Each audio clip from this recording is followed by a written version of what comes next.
think unless you're a person who really does have bursts of creative energy at nighttime, in which case, you know, go for it, and it does very occasionally happen to me. Most of the time for me, nothing good happens after 11 p.m.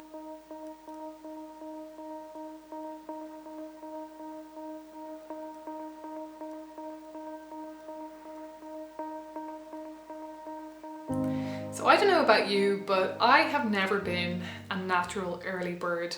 I've never been a crazy night owl either, but I definitely went through a phase in my kind of late teens to early 20s where I did a lot of kind of good creative work from about kind of 10 p.m. to 1 a.m. And yeah, I definitely used to get up quite late, even as late into my kind of PhD years. There have been times when I've slipped into that kind of sleep pattern as well, where I'll go to bed at about 1 and get up at like 9 or half 9. And I've gradually, over the years, realised that it's not good for me on many different levels. I, for some reason, find that if I'm getting up later in the morning, not only do I feel more anxious, and that's possibly because I'm getting started on my kind of daily work so late that it feels like the day's kind of gone already, so I feel more anxious, but I also tend to feel more depressed for some reason. I don't know, it's something about that feeling of being in bed that late in the morning. I don't know why, but it just seems to do something in my brain. I also find that it doesn't do any good for me, kind of my physiological health either, actually. I think I'm more susceptible to kind of colds and not feeling great and low energy when I'm getting up kind of past 8 o'clock. 8 o'clock has become my kind of cut-off line for just like, do not get up consistently anyway, or, you know, basically don't ever get up later than this time. So those two reasons have been pretty strong for me, like that's been enough to really push me into it. But the third reason has been kind of more in the lines of making space and time for myself in my day spiritually, and in order to cultivate my spirituality, in order to cultivate my sense of myself as a spiritual and creative person. And creating a kind of morning routine has been really, really important for me in just inspiring myself to to make that time and space for that in my day and in my week. And so the more stuff that I keep kind of trying to fit into the morning, whether it's, you know, yoga, meditation, journaling, going for a run, whatever it is, the longer and longer the morning routine gets. And so therefore I've been finding a need to kind of pull back earlier and earlier in the morning in order to make time for that. And I also find that it's just a really kind of peaceful thing. If I'm getting up even at say 7 a.m, I'm pretty much getting up earlier than most of the people in the building as far as I can tell. There are some people that I can kind of hear making a lot of noise around that time, and I think they're even leaving the house at that time. And then there's kind of a lull until like 9 a.m. So it's actually a really nice time for me to get up and just feel, it feels even earlier than it is, and to kind of feel peaceful and feel like there's nothing kind of bothering me. You know, the postman isn't going to turn up until like after 9 either. I don't feel any need to like jump straight into my emails. People aren't really messaging me that early. And it's just a really nice kind of peaceful time. Now for you, this is probably going to be even earlier than 7 a.m. 7 a.m. is probably quite late for you for getting up in the morning. At a guess, like most people probably get up at around that time, especially if you have kids or anything like that. You're going to have to be getting up a lot earlier in order to get that kind of sense of peacefulness. But, you know, speaking as a student who has student friends, it's a pretty quiet time in the morning. And for me as well, there is something really nice about feeling like I'm getting up with and going to bed with the sun. Now, most of the year, especially in Scotland, it's not really possible to feel like you're doing that because, well, in the summer, the sun will be getting up at 4 a.m. and I won't be doing that. And like, you know, in the winter, the sun sets at about 3 p.m. So yeah, I'm not going to be going to bed anytime close to that either. But especially during these kind of more liminal times like spring and autumn, I really like the feeling of not being like up like hours and hours and hours after sunset and not getting up too late after sunrise. It feels good to me. It just feels nice and natural, and then it means that if I ever do stay up late at night, it feels more special. It feels more like I'm setting aside a particular time for a very specific purpose, whether it is to spend time with friends or to do some sort of devotional work at the altar or something. You know, staying up to midnight to do a ritual, it feels a lot more meaningful then, I think, if I'm like not used to staying up to at that time in general, if I'm used to kind of being awake with the sun.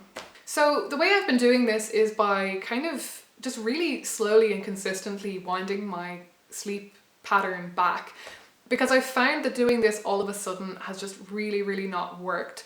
I found before that if I'm in a bad pattern of getting up at like 9 or half 9, if I try to suddenly set my alarm for 7 a.m. in the morning and even try kind of stick to that over time, I really struggle to get it into my head that going to bed at 11 or even earlier is like a reasonable thing to do. So all that happens is I start just getting really sleep deprived, and it just never really feels like I catch up on myself with that. So I have found personally that winding my schedule back really slowly, and I'm not talking like 15 minutes every day, I'm talking more like 15 minutes each week earlier, just so that it kind of feels as well like a permanent change, like a long-term change, rather than a sort of really extreme thing that I'm only going to do for a couple of weeks and then kind of revert again. So that's been important for me, and yeah, I don't think there's any kind of quick and easy solution for me to change that mentality of like seeing, say, 10 p.m. on the clock and thinking, oh yeah, that's a time for me to start getting ready for bed. Like that takes time, I think, and it depends on how much resistance you have, I think, to going to bed in the evening. But I have a lot of resistance. So yeah, for me it has to be kind of a slow and gradual thing. So I'm kind of working towards maybe getting up at 6:30 maybe on a consistent basis. At the moment I'm at about kind of 7:15, maybe as late as 7:30, somewhere between 7 and 7:30. But it's like it's been gradually winding back. You know, I got myself first to getting up consistently before 8, and now it's consistently before 7:30. So, you know, pretty soon we'll hit, you know, we'll break the 7 o'clock, and you know, it'll be all downhill from there. Another important thing for me has been not making it a harsh experience of jolting awake in the dark to an alarm clock. I've been using one of those kind of daylight alarm clock things where you set it to get bright at a certain time. So you set for the time that you want the light to be, the lamp to be shining brightly as though it's kind of morning time.